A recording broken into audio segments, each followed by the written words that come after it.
Hey, yo, you know this kid? I said, I didn't, but I know he did. I said, get ready, because this ain't funny. Hey, what's going on? About to make money. Hello, hello, hello. Oh, yeah, how's your mum? Long morning, huh? What have you been up to?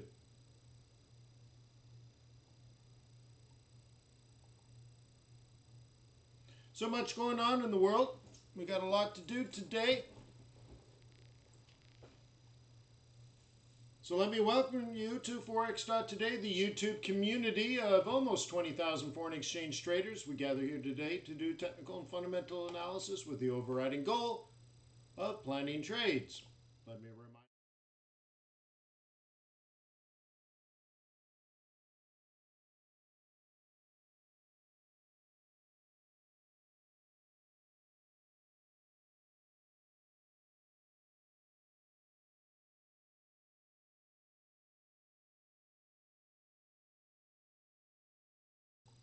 Does that one work? Yeah.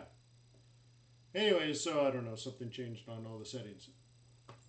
So anyways, let me remind you that trading is risky, not appropriate for everyone. Your past performance, good or bad, not necessarily indicative of future results. Please stay small, stay humble. Focus on the long term, never risk money you cannot afford to lose. Let me introduce myself. My name is Wayne McDonald. I'm a currency trader just like you. I started somewhere around year 2001, maybe. Farted around, taught myself, and then around 2004, I quit my job as a venture capitalist at a company called Absolutely New, and decided why chase a $100 million a year project when I can chase down a $2 trillion a day. Oh, is it the wrong mic again? Hang on, it's a really stupid system. We add a new mic.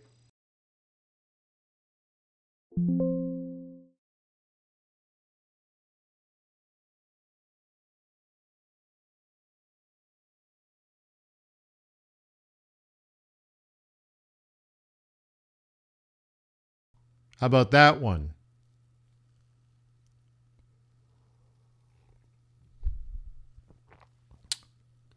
So yeah, why chase a $100 million a year project when you can do $2 trillion a day? Oh, so I've been a foreign exchange trader ever since.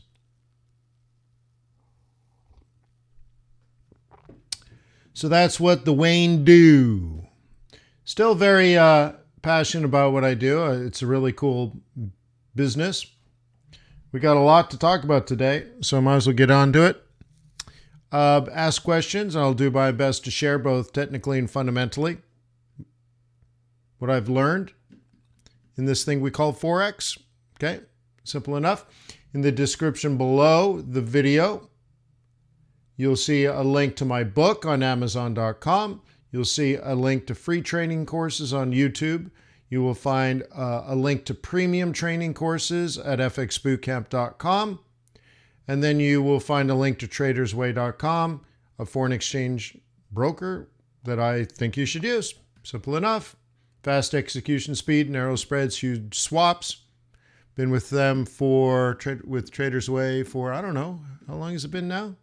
6 years, 7 years? So check them out. See if they can earn your loyalty and respect like they earn mine. You do that by opening up a demo account. Practice some trades.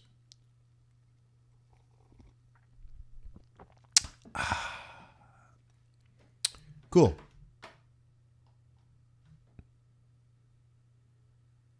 Okay. So I thought I'd go through the calendar. This is really just a reminder for me to discuss what's occurred today. Now, apparently, there are people very disappointed with the Bank of England interest rate decision today. And I'm scratching my head like, really? I guess they thought there'd be an FOMC moment. See, 8 weeks ago or 6 weeks ago or whatever it was, I guess 6 weeks ago, Jerome Powell said, hey, we are not even thinking about 75 basis points. It's not even on the table. And then they raised 75 basis points. Okay, very unusual because they said they weren't even thinking about it. And then, boom, they did it. So like, wow, what changed? Okay. But then if you look at the history of the Fed, that has happened. Where they make adjustments and they turn the dial a little more than, they a little more flexible. So anyway, so today people thought since the UK is going to run into 11% inflation, that the BOE would jack up interest rates much faster than they have been. Let me ask you something. When was the last time the Bank of England raised interest rates by 50 basis points?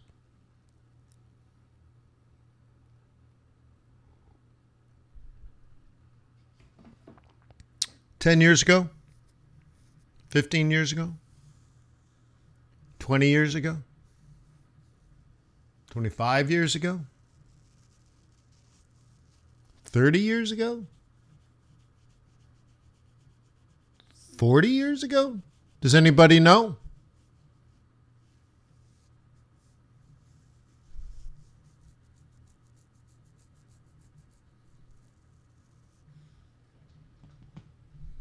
Is that right?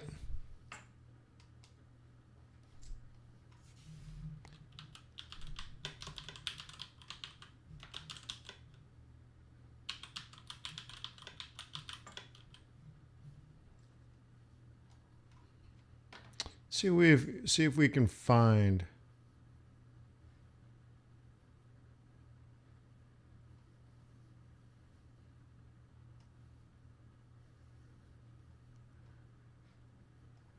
Hang on. Beep, beep, beep.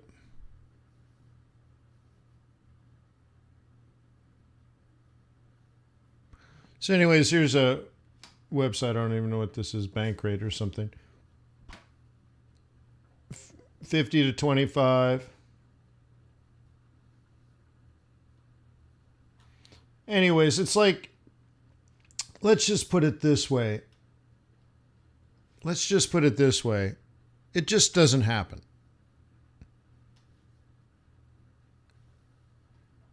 Okay? It just doesn't happen. It's not the personality of the Bank of England.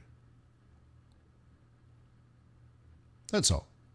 So it'd be like historically unusual for it to happen.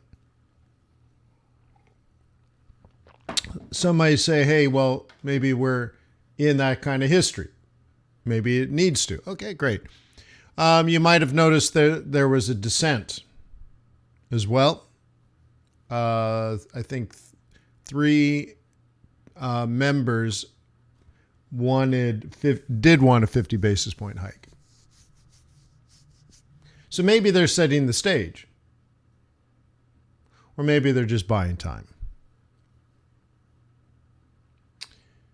The other thing that happened today, and it's funny, it's not even on the calendar. Oh, it's way up here. Okay. The Swiss National Bank raised interest rates by 50 basis points to only negative 25. We talked about that 2 and 3 and 4 weeks ago. Now it's occurred. You're welcome. Cool.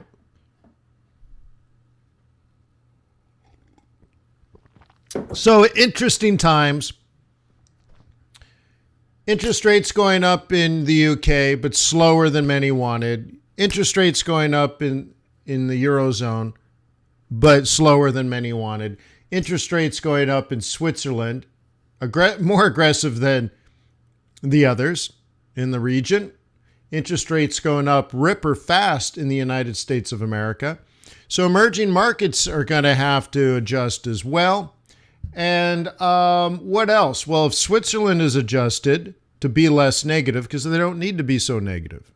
They're only competing against their competition. So anyway, that leaves Japan. And so if you're in my day trading group, okay, I discussed the why yen was going to go up yesterday. How cool is that? How cool is that? And it did go up. Cool. For how long? Well, I don't know, eh?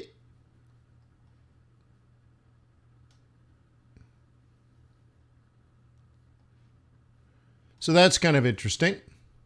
Dollar's weak at the moment, Swissy's strong.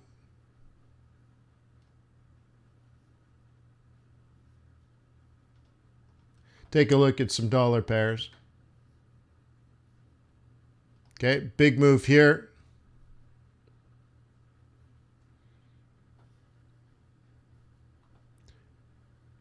Okay, Credit Suisse says that euro dollar is going to fall to parity and that they want to sell it at 104.70.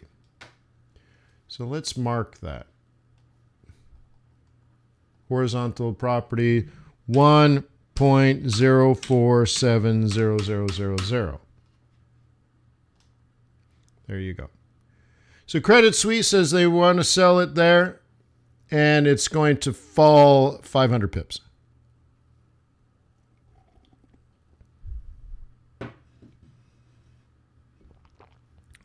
What are your thoughts? Are they right?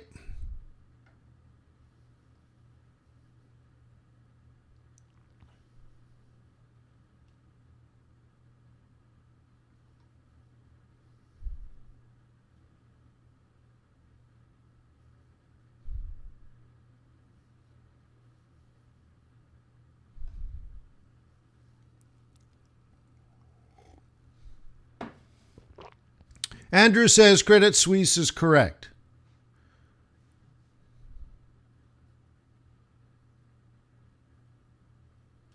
So let's try to put together their logic. What they're saying is really next week's swing trade. Oh yeah, the swing trading group is meeting today. So if you're in my swing trading group or my day trading group, I'll see you this afternoon at 4 p.m. to set up next week's trades. Credit Suisse says something like this is in play.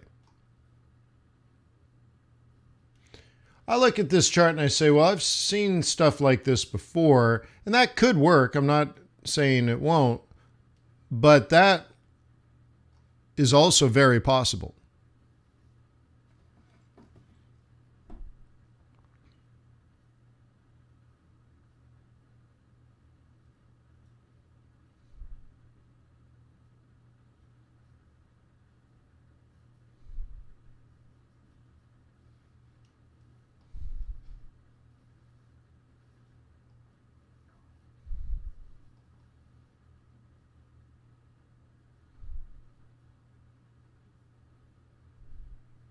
Man, that spammer's back again, huh? He says we can get real cheap fuck dates. Why would you want a cheap fuck date? If I was buying fuck dates, I'd want like a classy, expensive, fancy fuck date. But anyways, thank you for getting the spammers.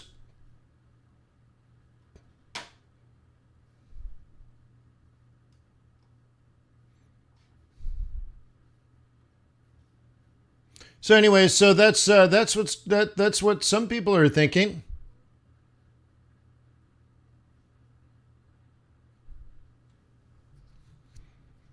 They're saying 104.70. I'm like, you know what, 105.70, maybe even 106.70 would be better.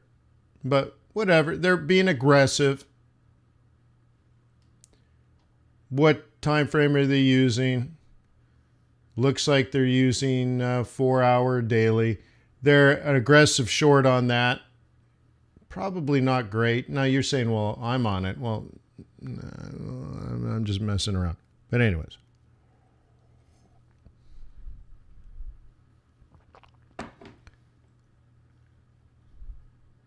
The Pammer is cheap, right? But, you know, it's like tequila. Do you want cheap tequila? Hell no. Why would I want cheap tequila? Why would I want cheap tequila? That sounds terrible. What a bad idea. How disgusting. Cheap tequila. Anywho, take a look at some of the others. Something right with the world today, but I don't know what it is. All right. What you want to do? What you want to do? Kiwi. What do you think about this one? Okay, still holding here. So again, this afternoon we'll be looking at, you know, the strategy behind entering more to the downside or exiting and all that kind of stuff.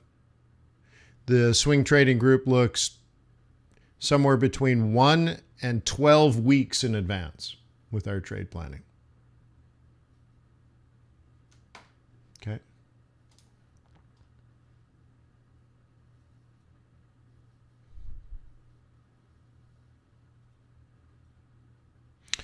Well, it's a problem, right, Jim? But it's got to be a problem for YouTube.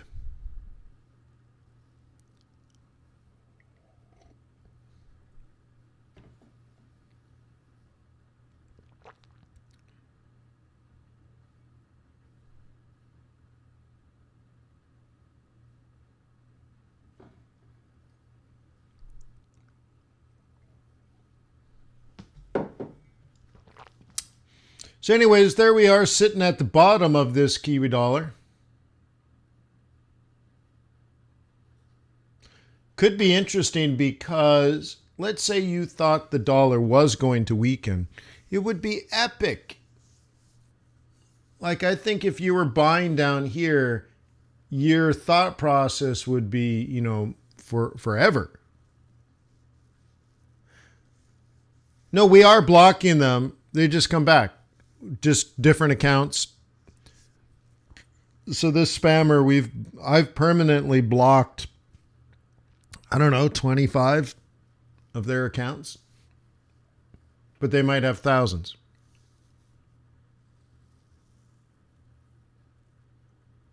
Okay.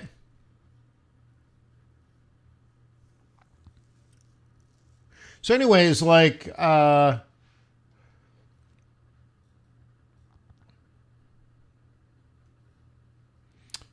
right? If you are a bear, the next real sell is back up to here. But you might see, like I want to put this so we, you know, I want you to think about it like the thought process of the trade. Okay, somebody took it down, then it rallied up, and then price action will dictate that this is a role reversal. Okay? So you sell. This is straight out of the training course, nothing new. Lower low, price action will dictate. Okay? That's your role reversal, and that's where you would sell. Straight out of the training course, right? Up, and now we're here, not a lower low yet. But what do you think is in the thought process behind the high sell at 66?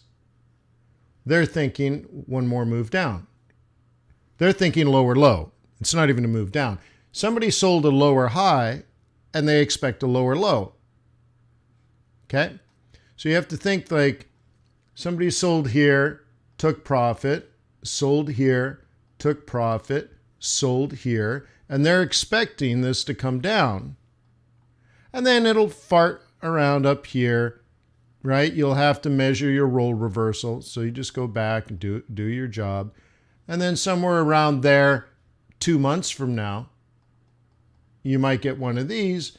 And maybe we're eyeballing not resistance, but support down in here. Okay? So this could be, you know, July, August, September.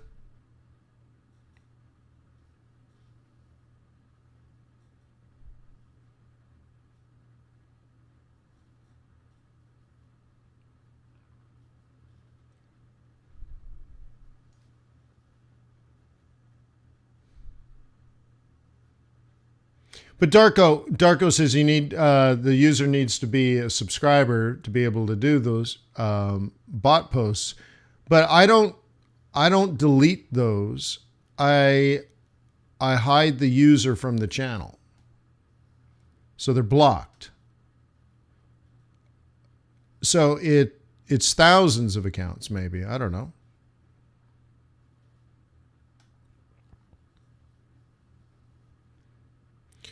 Sometimes I also report,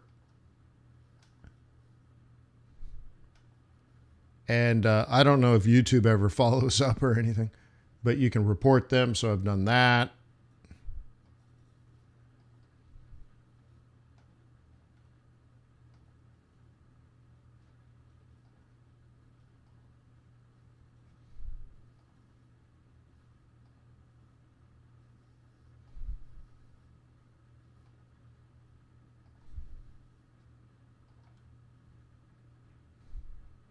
All right. So, are you thinking about it, right? Oh, thank you, Darko. By the way, Darko, are you mining Ethereum? And if so, what's the backup plan? Because Ethereum won't need it anymore, huh?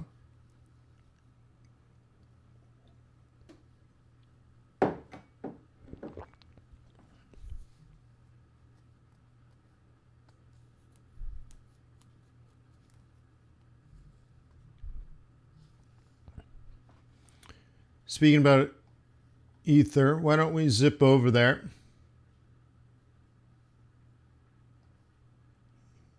ETC.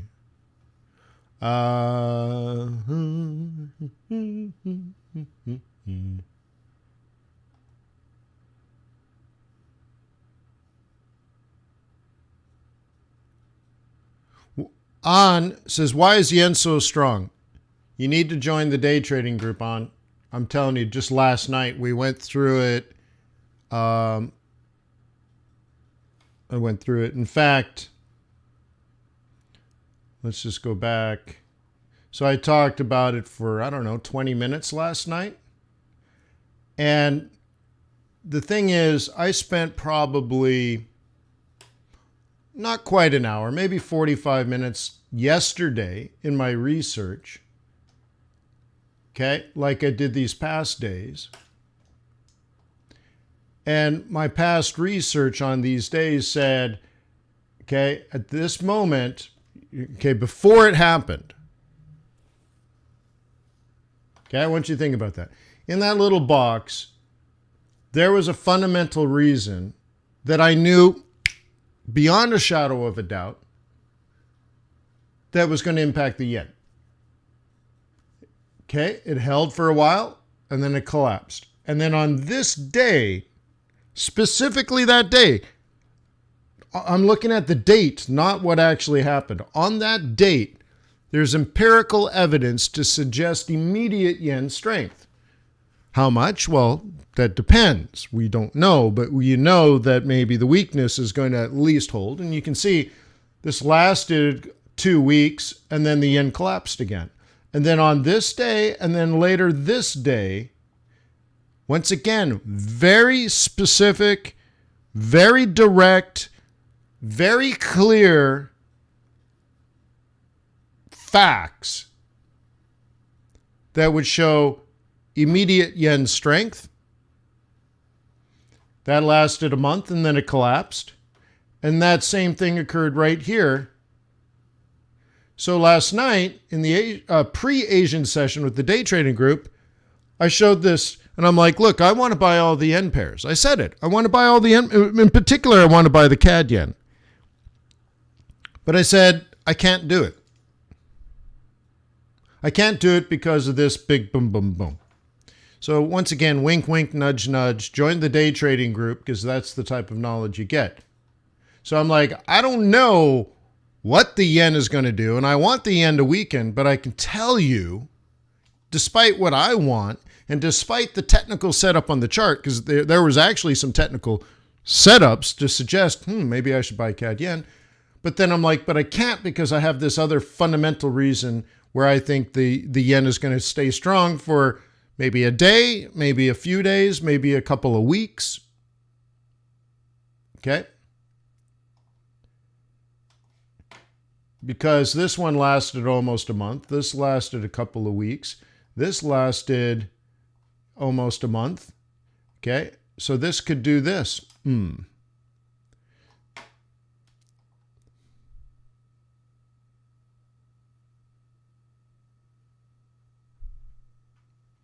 Yeah, I heard GPUs are way down price-wise, which is a big win for gamers.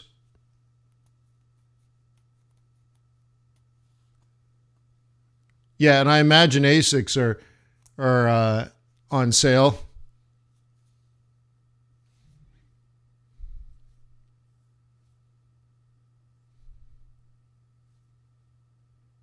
Okay.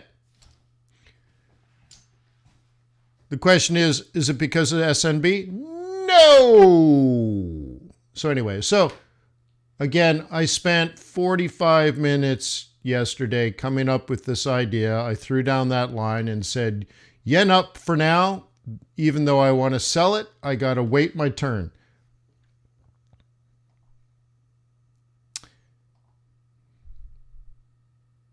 And I wanted to buy this last night. Okay. And I didn't because of that information. And holy smokes. Good. Some of the best trades are the ones you never make.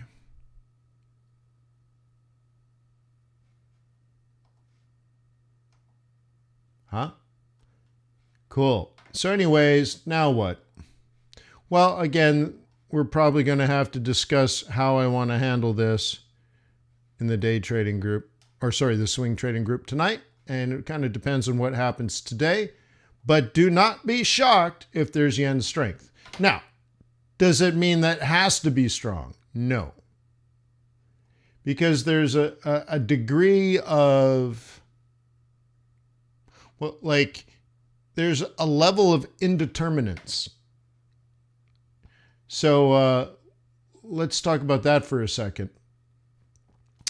Because we had a question in the day trading group last night, and it was a good one, of course, because we're all brilliant and good looking.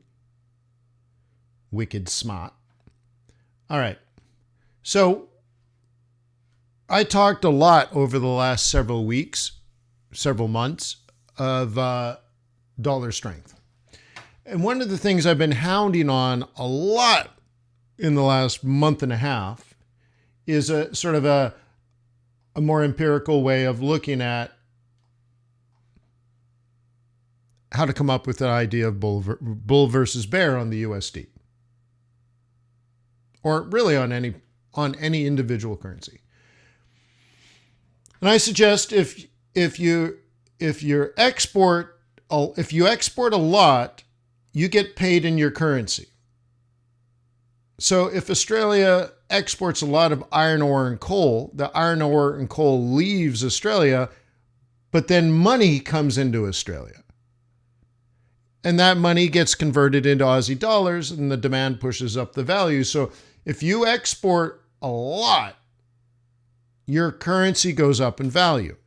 If you import a lot, you're bringing in TVs and cell phones and cars, but you're sending money away.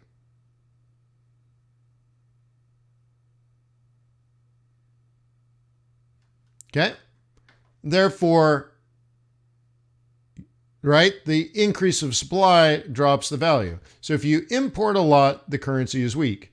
If you export a lot, the currency is strong. So the question is it the absolute number? Oops. And the answer to that is yes, it is the absolute number. So if you export a lot but import even more, is the currency strong or weak? I want you to answer this. I'd like to see at least 100 answers. If you export a lot and import even more, is the currency strong or weak?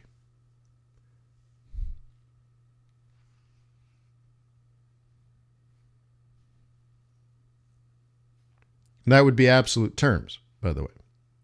Come on, type it. Let's go. Let's go.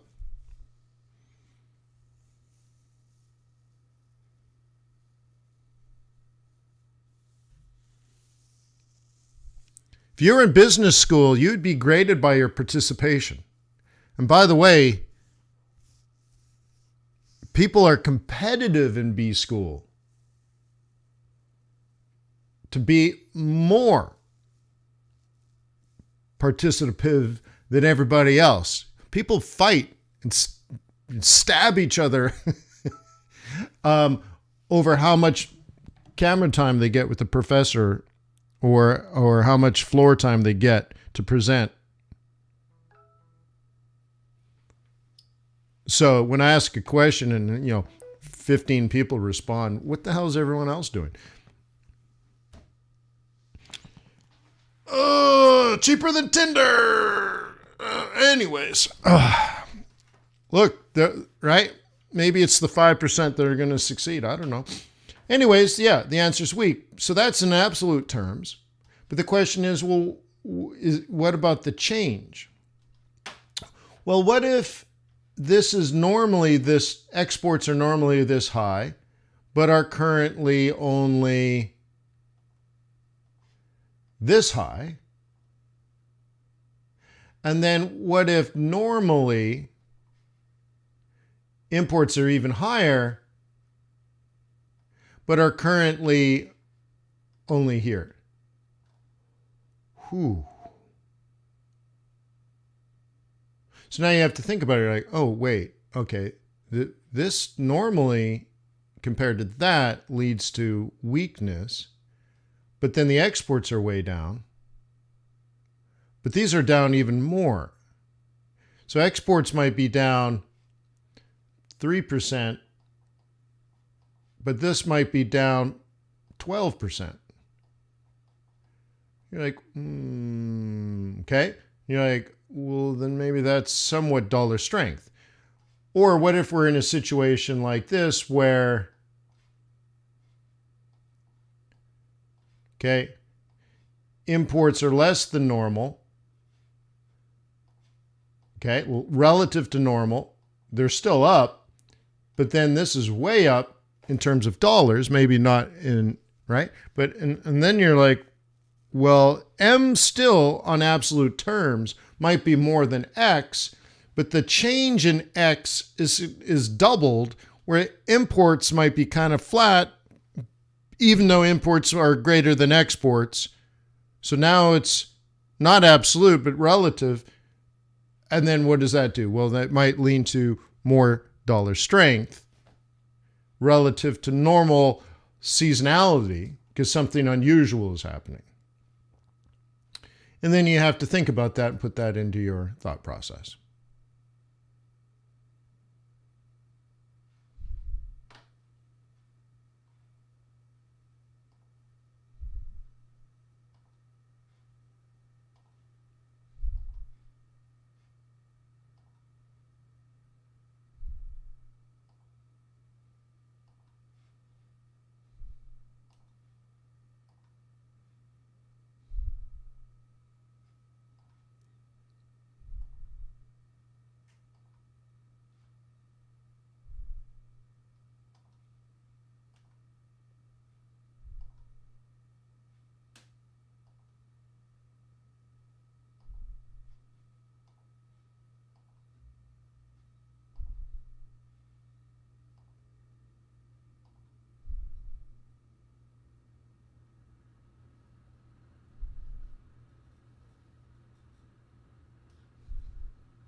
Ba, ba, ba, ba, ba, ba. Big bounce here, huh?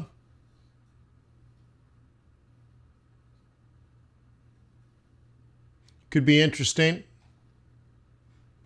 Again, when you compare, Aussie yen still down, Euro yen still down, although they're at supportive prices, and that's what I was talking about last night with CAD yen. CAD yen is down at supportive price, meaning normally I'm interested in buying here. But analysis says be extra careful. There might be another leg down. Pound is bouncing a lot more at that level, 8 hours up versus not up at all, and only up for a couple hours. But that has a lot to do with volatility around the Bank of England and their interest rate decision today to raise rates, but to disappoint some members of our trading community. And then others are like, well, why would you expect something that basically never happens? So therefore, other people are not disappointed. And then they're like, so this is good. And that if you actually read the statement, they were actually fairly hawkish, indicating that they will continue raising interest rates. So that's good. But then they are going to go in recession. They do, like, think of it. If they're going to hit 10 and 11% inflation, and they jack interest rates all the way up to 1.5%. Look at the differential. It's like, oh my God, oh my God. Okay.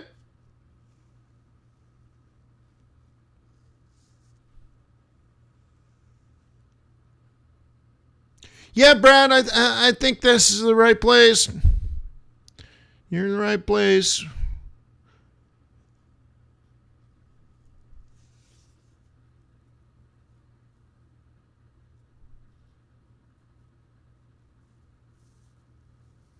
Do do do do do do do do do do do do do. Do, do, do, do, do, do, do. All right. So that's kind of that. You know, I'm just sort of just focused that we've had all this volatile news and we're trapped near or on targets, and I'm kind of ready for a reset. You know what I mean? Sure what I'm talking about? So anyways, so taking a look at this. Here's our Ethereum. Notice the price. We got down to $1,000, a pretty gosh darn close. And it was $5,000. Is that 80% discount?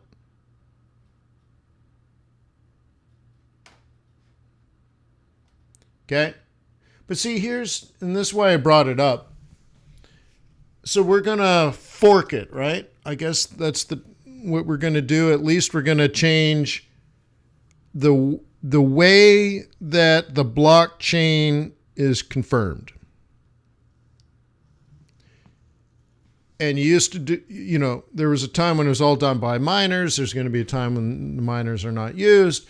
And so how does that impact this? That's the interesting thing. Like,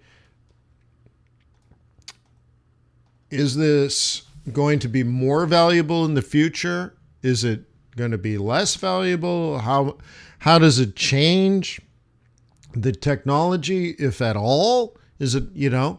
So Ethereum is much more like the software.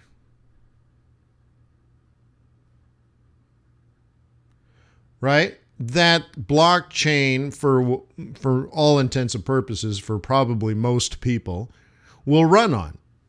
And you might not even know, but it could be your banking app. It could be some other kind of app that is, you don't even know it's blockchain, or maybe you do. But I'm saying it's not like Bitcoin, where Bitcoin acts is kind of Bitcoin was designed to act like a currency, and maybe it could become one day, but it definitely is not now. But it is designed simply to be Bitcoin. Bitcoin is a Bitcoin. It was designed to be Bitcoin. It doesn't do anything else. And it's not really a good currency because if you go to Starbucks and try to buy a latte with Bitcoin, it will take hours to confirm whether you own the Bitcoin or not. And that's because you need miners to solve really complicated mathematical problems and really come out to confirm that the Bitcoin you're going to offer Starbucks for your latte is Bitcoin that you own. You understand? Do you want to wait hours to get your latte? No, you want this done in less than a second, right? And so Ethereum is in that process of the way that Ethereum is designed is Ethereum isn't designed to be a currency. It's designed to be the technology, the network, if you will, where things can be run on. But you still need this process of confirmation of ownership, basically confirming the blockchain, right? And it used the same process to confirm that Bitcoin does, where it takes hours to confirm something, which means it's expensive. But, right? It's expensive because it takes time. Time is money. It's expensive because you got to pay somebody to do the confirmation. Okay? It takes time because the person doing the confirmation has to pay for energy. It's literally expensive. But then they're making this change in particular because 99% of Ethereum isn't about being a currency. It's about being the technological backbone, the software, if you will, for things to run on, like banking applications. So they're making that switch. And so is that good for Ethereum? Is it bad for Ethereum? Is there going to be something different? I don't know. But it seems like the use case now is you are buying a software platform in which tens of thousands, hundreds of thousands, maybe at one point millions of applications will be built on. Or something new happens, and more likely multiple new things are going to happen.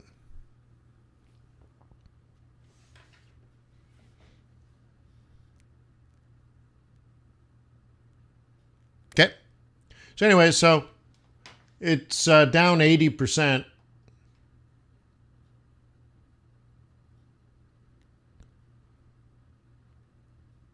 Okay.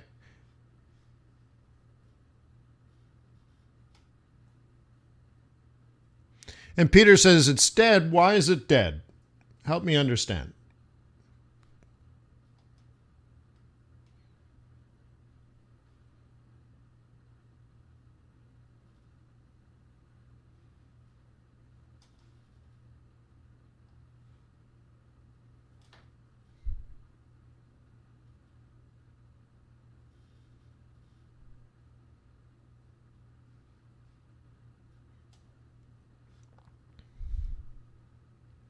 Okay, taking a look at Bitcoin.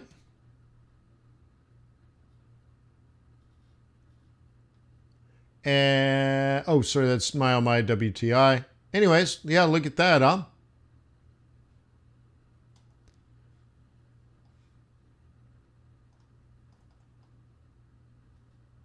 Definitely change of direction. Maybe focused on recession coming. If there's a global recession coming, there'll be less demand for energy.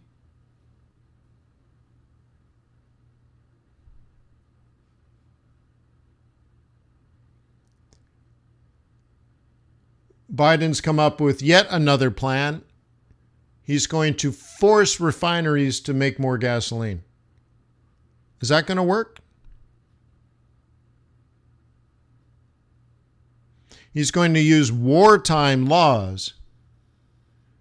So he's going to say, well, there's a war in Ukraine, so he's going to enact war laws here, which is weird. Like,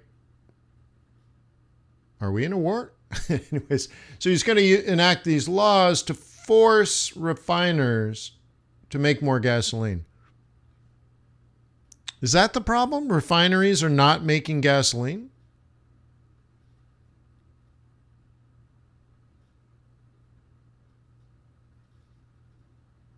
Well, Peter, yeah, that would be a problem, right? That would be right? That would kill it. So anyways, is that the problem, guys? Is it refineries not making gasoline?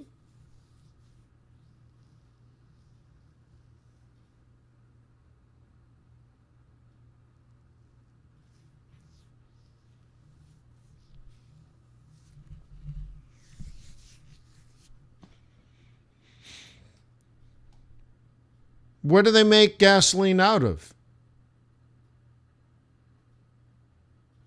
Crude. Seems to me there's just not enough crude.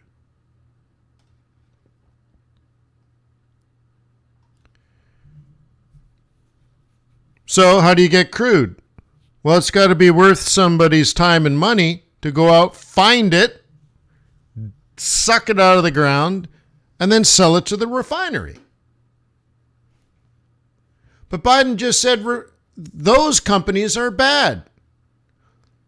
So he's going to raise their taxes. So you have your normal corporate taxes. And then he's going to raise their taxes by another 21% higher than all other companies in the United States. Just those like 5 companies are going to have to pay 20% more, which means there's 21% less incentive to suck it out of the ground. What the hell?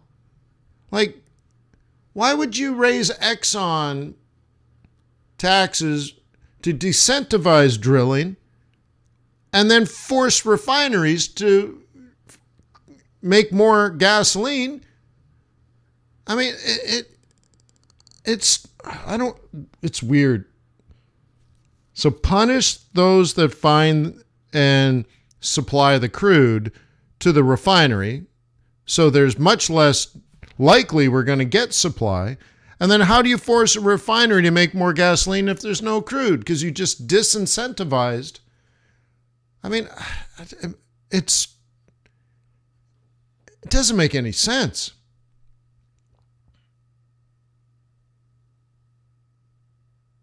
Hey, man, and if I'm wrong, sometimes I piss people off when I get into the stuff like this. If I'm wrong, let me know in the comments. But it seems to me if you disincentivize one party in the process, you piss them off. And then you roll into the other party's palace and you dictate what they do, like they don't know what to do. Now, you're going to piss them off too, right? Like, who's going to be happy out of this? The oil producers? The oil refiners? Like, dude, I mean, I don't get it. It doesn't make any sense. I think everyone's going to be pissed off.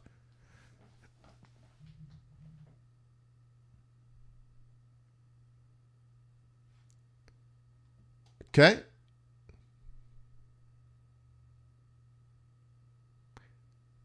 It's disappointing to one and insulting to the other.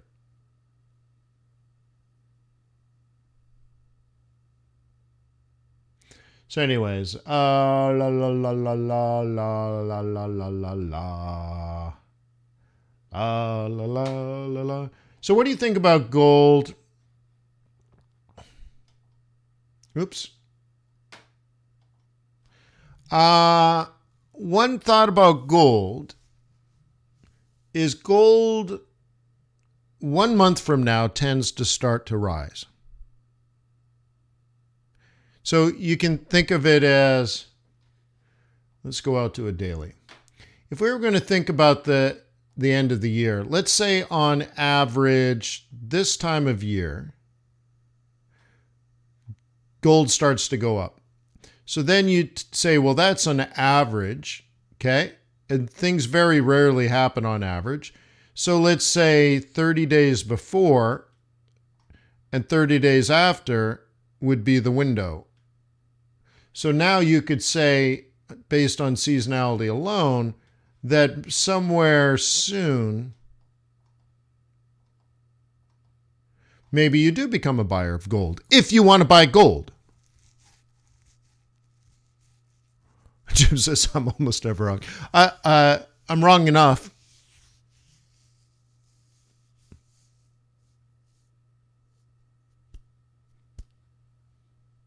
Okay. So anyways, going back to this, I'm not wrong in the fact if you look at what gold does over the last 10, 20 years, on average, around that orangish line, on average, gold starts to go up. Now, is that gold or is it dollar falling? Well, that's for you to decide. And that's the next part of this. But anyways, if you want to buy gold anyways, I've been poo-pooing on it for a long time, but now if you want to buy it anyways, maybe soon, maybe now, maybe tomorrow, maybe next week, maybe next month, but in this window of, let's say, 8 weeks. And it's really more likely in the next 4 weeks. Because, early is better than later, let's say. But whatever, okay? So I'd say really in the next 4 weeks, there's a pretty good likelihood that gold could go up, as long as the seasonality is created from gold. But remember, we don't really know. Because gold is priced in dollars, maybe it just dollar weakens. Could be a rabbit, could be. Maria says, how can I be part of the day trading group? Well, you join fxbootcamp.com. That's $88 a year.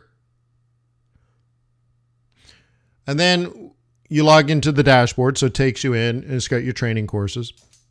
And at the bottom of your dashboard, it says upgrade your account to swing trading group or day trading and swing trading group.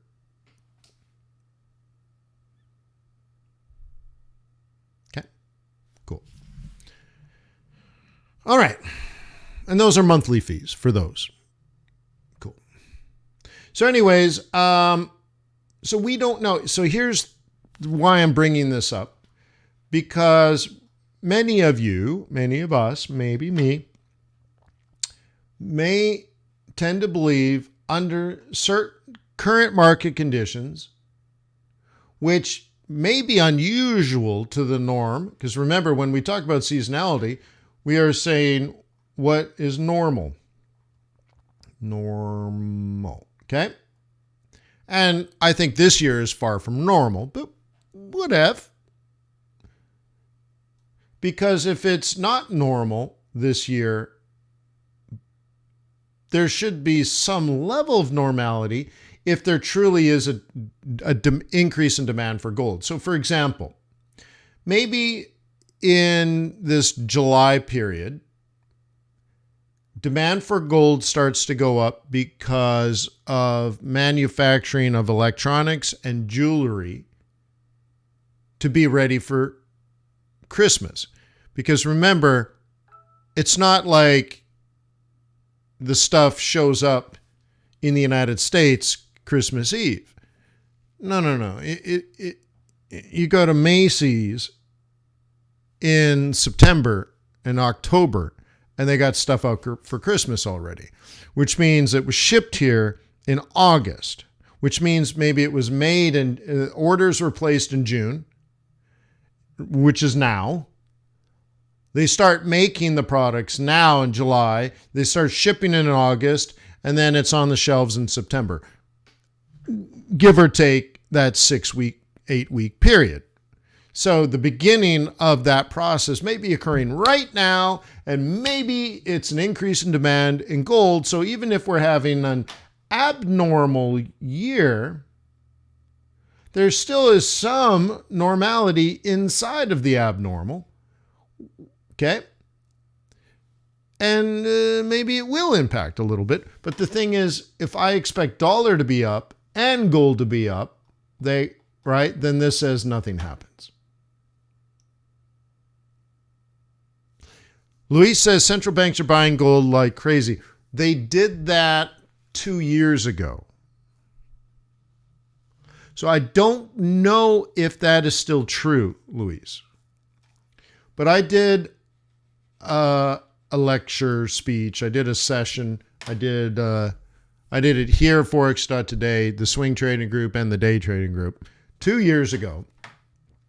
And we looked at the Central Bank of Israel, and we looked at the Central Bank of India. And I showed proof of their purchases.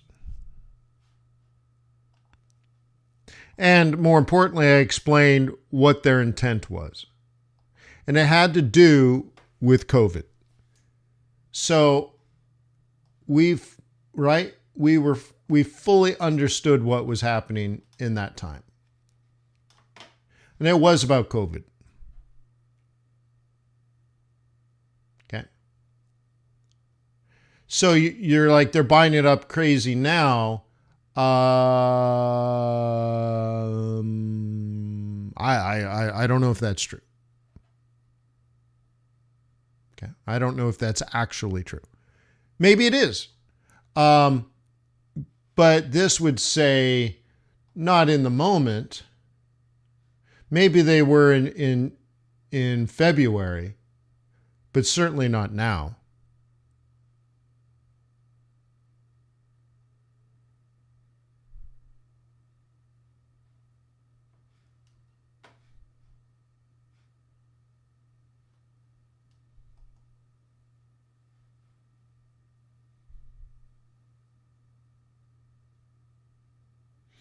One of the other things we talked about last night in the day trading group, and yes, it is a plug.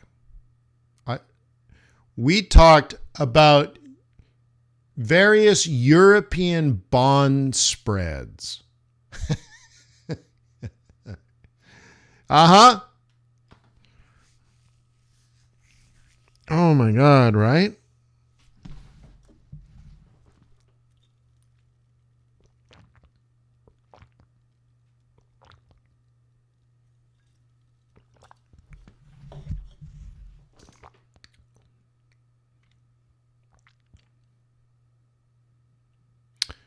Yeah.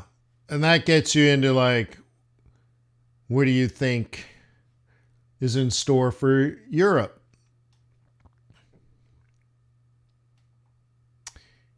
In the coming weeks and maybe months.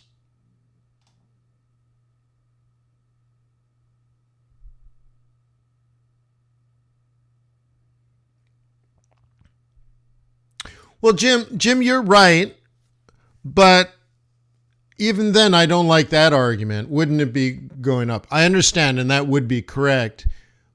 But my angle of attack is I just don't know. Okay? Because other market participants could be selling against them or whatever. So I'm going to go back to the statement like Luis said, central banks are buying gold like crazy. And all I said is, I don't know. I would have to confirm that. I don't think it's true. But I haven't gone through and actually found the data to show whether central banks are buying, selling, or doing neither. One of the things we talked about 2 years ago when we hit that peak, and I did show that it was central banks buying, one of the things I said back then is there is very little incentive for the central bank to ever sell it back unless they need to weaken their currency. Strengthen their currency. And so I don't know if they're doing that yet. And maybe they will. But if central banks, if central banks are buying gold, so this is what Luis is saying, central banks are buying gold like crazy. That means they're devaluing their currency. So is that true? And I'm not going to say it's true or not true. I would just say to Luis, show me the facts. So if we were all in a hedge fund, okay, and I'm the boss, and we're all in a room, all of us as traders, and we're all smart, good-looking people, and rich. We're all smart, rich, good-looking people, the envy of the world. And I'm like, okay, 3, 2, 1, go. Luis, give me a trading idea. And you're like, central banks are buying gold like crazy. We need to buy gold. Okay, show me the facts. Where did you get this information? How did you come to this conclusion? Throw it out there. And meanwhile, we're going to have people debate, maybe even challenge your point of view. So you can't just walk in, right, and say, oh, they're buying up gold like crazy. Well, first of all, that's hyperbole, right? Like, what do you mean? There's an emphasis there, right? Show me the proof. Show me and that's all I care about. We kind of wipe out the opinion. It's more like, I need you to set the stage, right? Where you say, if you look at this data, you look at that data, you look at that data, central banks are buying gold, specifically these central banks and maybe some others for the same rationale. Here's why they're doing it. And then, therefore, let's say it's all up and probably very little down in the future. Therefore, we should be riding that wave with them, right? So I need you to get there, right, Luis? And I think we all want to be there. You want to be there. You want to be able to come in ready for a fight, because if you can survive the challenge of your peers, oh my God, it might be actually a really good trade.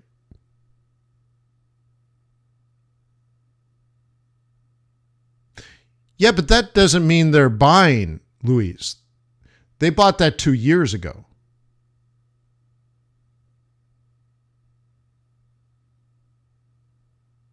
Okay? They did, right? So that may be true, but that doesn't mean they're buying. That means they're holding. And again, why did the Reserve Bank of India, if you go back to gold, so one of the things I was showing in the moment, again, what I'm preaching isn't that I'm right. What I'm preaching is I came in with facts, okay? Analysis, research, okay? In this whole moment of this going up, I showed, in particular near the top, that India held more gold in their central bank vault in the history of their central bank, which is longer than Canada has been separate from the United Kingdom. Okay? So anyway, so India held, right, bought gold, and at this point had more gold in their vault in the history of India. Why were they doing it? Well, money, as soon as COVID hit, money, right, started flowing to India. So I guess we'll put India up there. India. Okay? So money started flowing to India because people were locked into their apartments. The entire economy was shut down twice in India. You couldn't leave your apartment to work.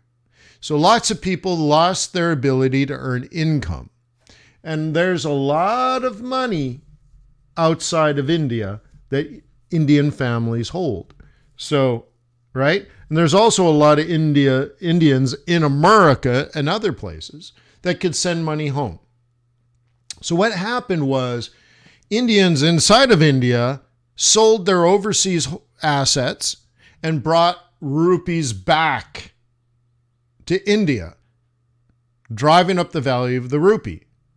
Meanwhile, Indian nationals that are all over the world also sent money back home to their families in India for the exact same reason. They were all locked in place, sheltered in place, needed cash.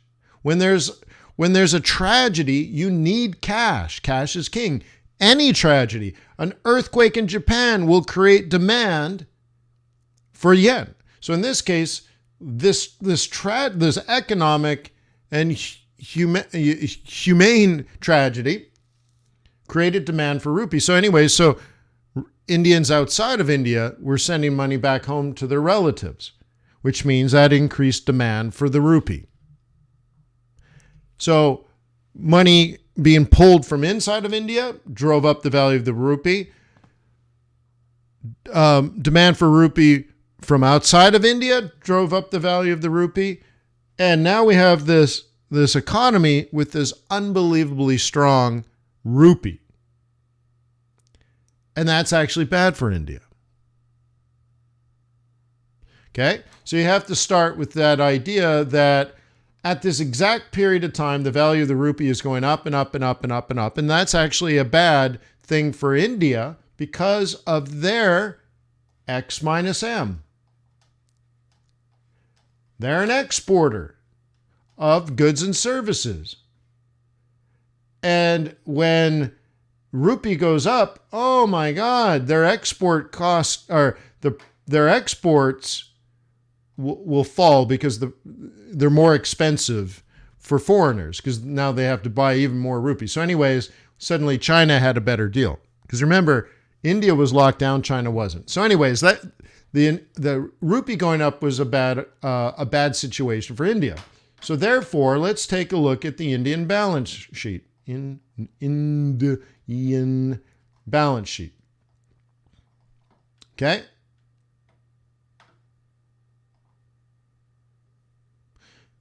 Let's just change this. By the way, click the like button if you're enjoying this. Okay? Indian balance sheet. Okay? Okay, you have assets and you have liabilities. Okay? So, if there was 1 billion in cash, come on, mouse. Okay? So there's 1 billion in cash. Let me do this a little bit better. My mouse isn't very good. Okay? 1 billion rupees, $1 billion. It doesn't matter. 1 billion in cash. Okay? Cool. So India decides to buy some gold. So they buy 500 M in gold. And now that's an asset. The gold is in the vault. How much cash do they have? Well, they spent some of their cash. So now there's only 500 M in cash in the vault.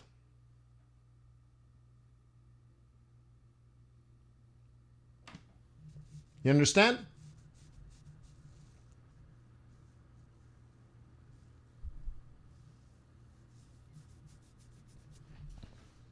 So what's happened?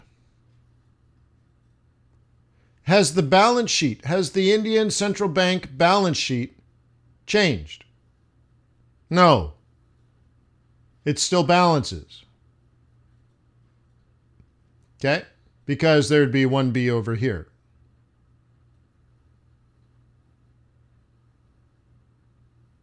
Okay? So anyway, so on the asset side, nothing's changed. There's more cash, there's less cash and more gold. So where did the cash go? The interbanking system.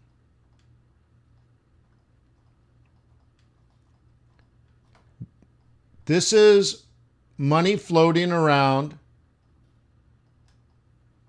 the world. So let's do rupee. Okay?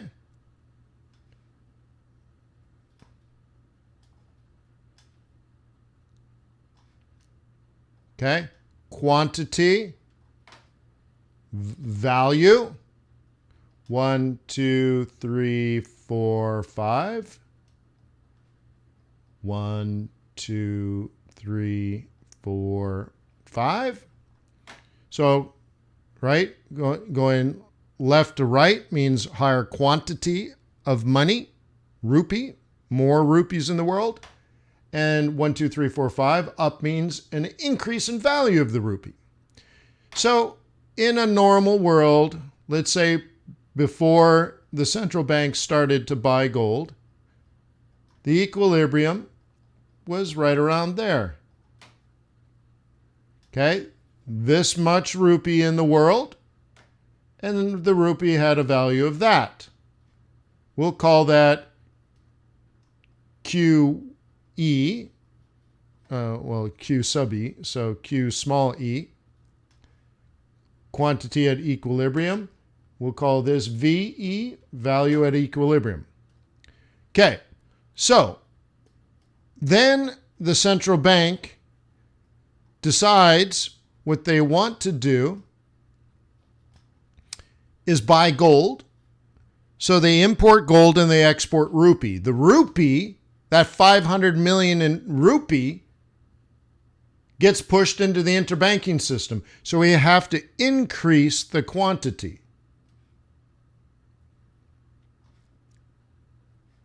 And we have a shift now. This way. Okay? So we have a new equilibrium. Let's do that in a slightly different color. Now we have a new equilibrium. There's more rupee in the world, but there's less gold. Think about it. More rupee, but less gold. Okay? So now we go to Q2. We go from QE to Q2. That's an increase of rupee in the world. And now we go to value 2, which is a decrease in the value of the rupee, which makes Indian products more competitive relative to Chinese products, because now you need less rupee to buy Indian products. You see? And so that, by the way, was the intent, wasn't it? Think of it. Money was sucked into India because of COVID. It drove up the value of the rupee, and that's bad for India. So the central bankers in India said, we have a real problem. We need to weaken the rupee, but we can't destroy our balance sheet. Why don't we just convert some cash into gold, maintain the balance of our balance sheet, but then weaken the value of the rupee by exporting rupee and importing gold? Okay. Now, by the way, they're also smart enough to know if for whatever reason they want to reverse, they can reverse. But if they're selling gold, then they're increasing the value of the rupee. So they would do that to try to kill inflation. Maybe. But there's consequences to that. Okay? So the bigger question would be to Luis, all right, is that what India is trying to do? Again, going back to this idea that they're buying gold now like crazy. Well, they may have 2 years ago. I would agree with that. I have empirical evidence, just not to suggest, but to show it. But are they still doing it 2 years later? Well, my first question would be, okay, where's the evidence? But the second one would be, well, why? Why would they be trying to do this? Because there's deflation in their country? So maybe China. So maybe Luis uncovers that China is buying gold in an attempt to devalue the currency. Okay, good. Show me what you got. Okay. But there's always a reason why. And the people running these central banks are pretty smart folks, PhDs, and they have PhDs working for them. I mean, it's a building with hundreds of PhDs. I mean, they understand. There's a reason. They don't just buy gold because they want to own gold. It doesn't make any sense, right? So which countries right now want to devalue their currency and create inflation? Answer that question, right? Like, which ones are trying to do that? Devalue their currency and create inflation. Well, good luck with that. Okay, so I'd start there. So anyways, so Luis, I'm not pounding on you personally, but it's just like, you made quite a statement, and I'm just saying back it up with some research. You did try to back up your point of view with research, but you're showing me not that it's old data, but they already had that on, right?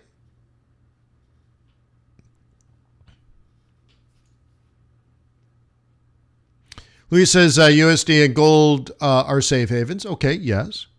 But when recession comes, gold goes up and USD should come down. That's completely, totally wrong. So whether that's your opinion, okay, that's fine. We can fix that. If you're getting that advice from somebody else, oh my God, you need to divorce them. That makes no sense. Well, let's look at this. When was the last time we had a big fat recession besides the COVID one? Give me another one.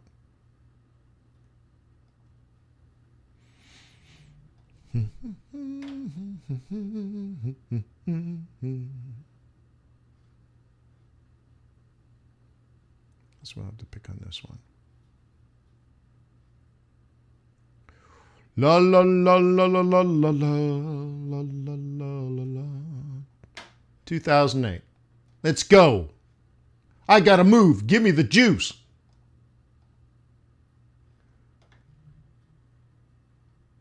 All right, 2008. So let's go back. Let me show you some evidence. I gotta move this. Hang on, I gotta turn that off. All right. So here's what happened during the 2008 2008 financial crisis, recession. The dollar got unbelievably strong.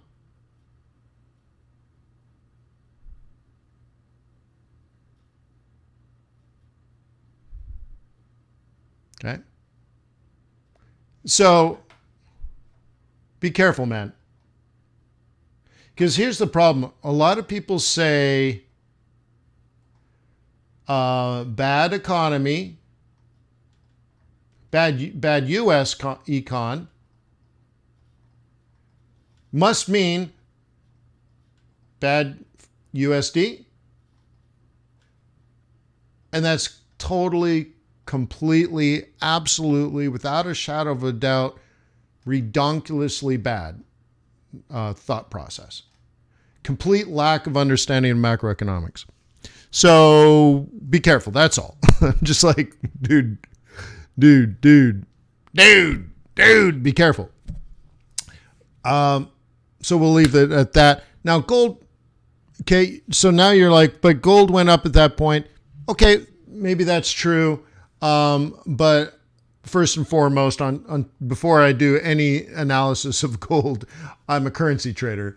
And so that's the first thing I tackle. And if I expect dollar to be ripper strong, I'm probably not buying gold. But there's just way more interesting things to do at that point. But let's take a look. Go back to 2008, and I had it on weekly. So remember, it dropped for like 2 years. The dollar gained strength for like 2 years straight. Okay, and then you're saying the period of 2000 and from 2008. Let's get this here. Okay, that moved there. Okay, great. So in that case,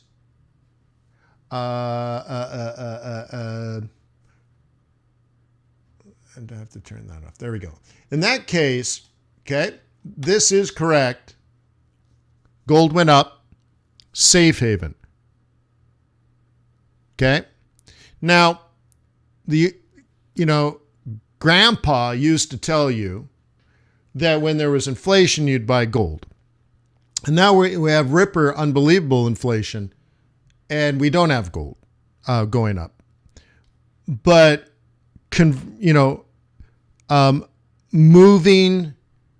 changing your assets, like dumping the stock market and buying gold, for example, might be more of what's in play here. This is a safe haven play which is correct, by the way. Right? That is correct. Safe haven flow. But that's a risk off deflationary play. You have to understand that this move here was during deflation.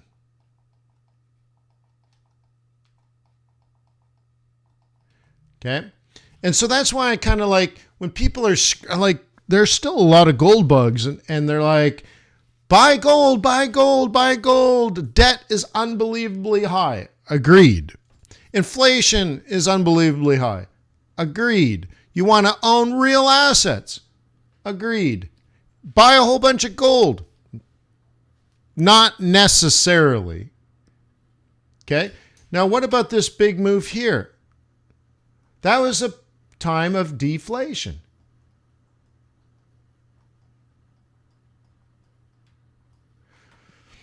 Deflation. It's the opposite of what everybody knows to be true, which is scary, isn't it?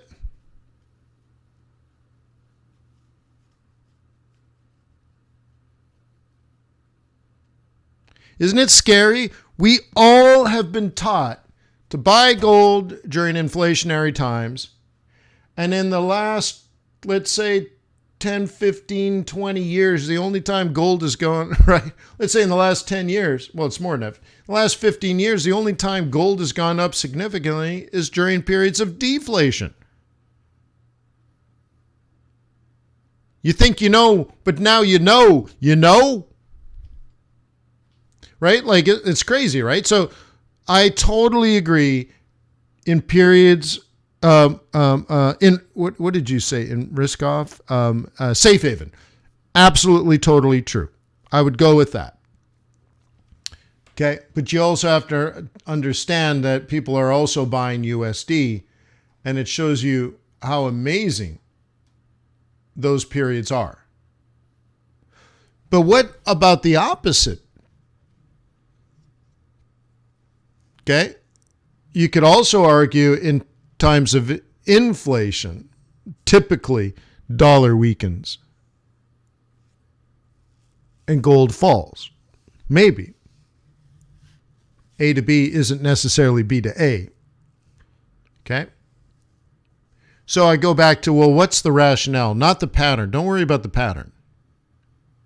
What were those central banks trying to do? Assuming like when gold went from 1,000 to 2,000, and much of it was central banking in 2009 and then 2019, what was their intent?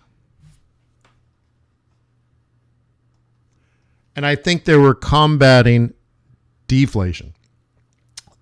Central banks were combating currencies that were too strong, too valuable.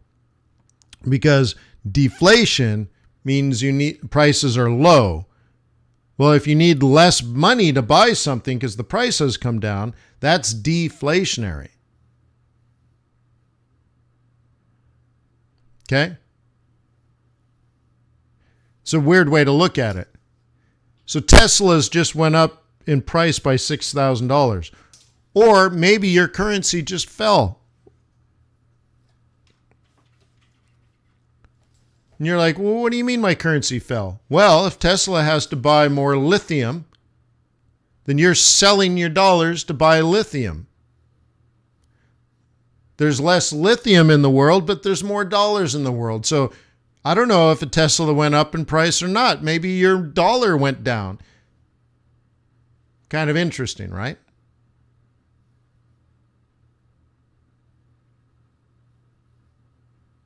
And that's what Darko's commenting. The $2,000 in 2008 is not necessarily the same as it is now.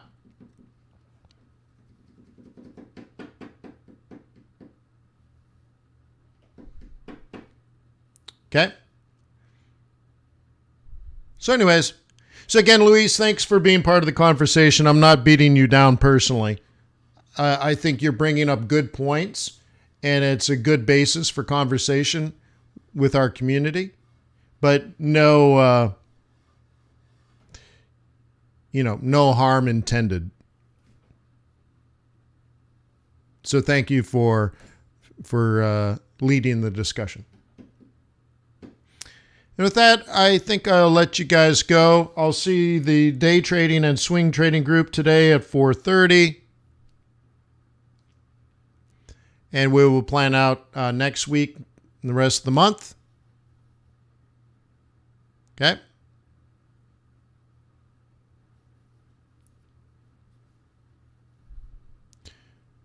So please click the like button. About half of you, only about half of you have clicked the like button, right?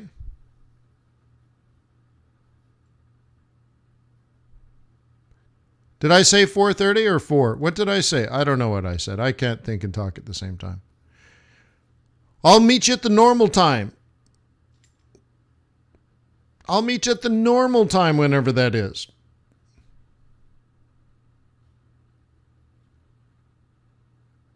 Thank you, Isaac. Yeah. Again, look, I'm not trying to tell you I know everything. Okay.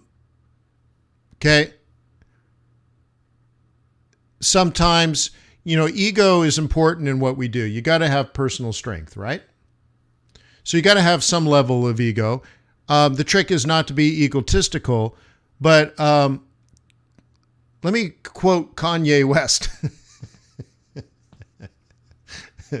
Careful now. Last time I talked about Kanye, I got lots of racist hate. Okay, I'm not a racist. I'm an elitist. But anyways, Kanye said, look,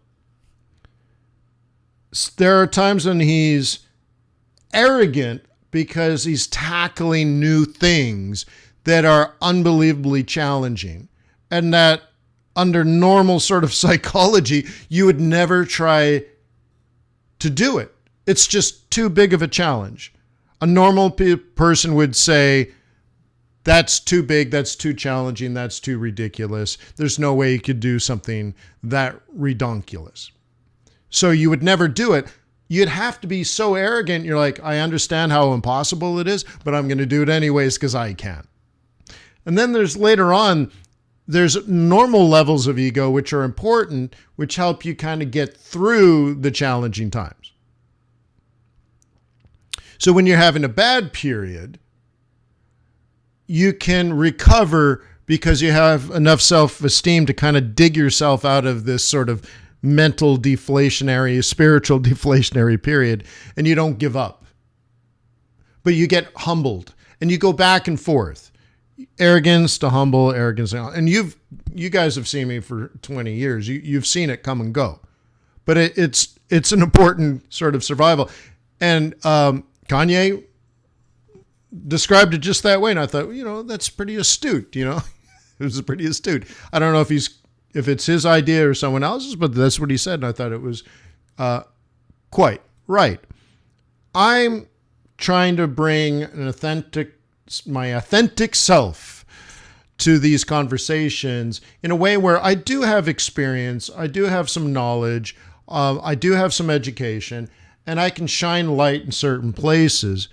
But I don't want to come across that I know everything. I don't know everything. I'm probably going to take a couple of classes this summer, and as well as lead a class this summer, which means I think where we all need to be somewhere in our life and our careers is to be both a teacher and a student at both times.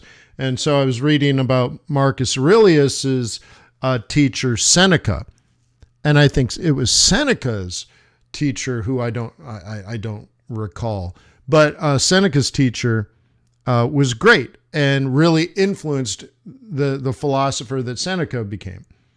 And then eventually he became the mentor to the emperor of all of Rome, right? So obviously, but Seneca was talking about his teacher, and he said the great thing about his teacher is that he had dual roles where the teacher was never afraid to be the student, to be an equal.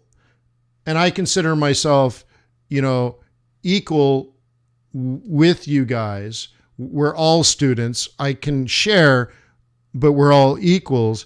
And I'm also humbled. It's an honor to serve and help.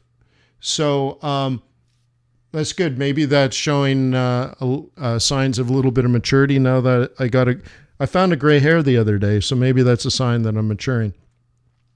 So anyways, that's why I consider what we have as a community, not me as a teacher or a guru, but it's us trying to figure out how to survive and thrive in something that's very, very difficult.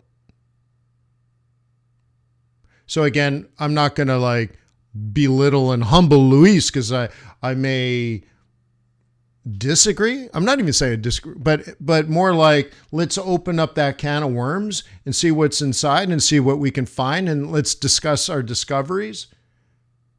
And that's, to me, a way to live an interesting and fulfilling life. So thank you for being on this journey with me, and I will see you guys soon, 4:00 for those in my live trading groups, and for everybody else, I will see you tomorrow morning. Peace on earth. May the pips be with you. May your profits be above average. Cheers.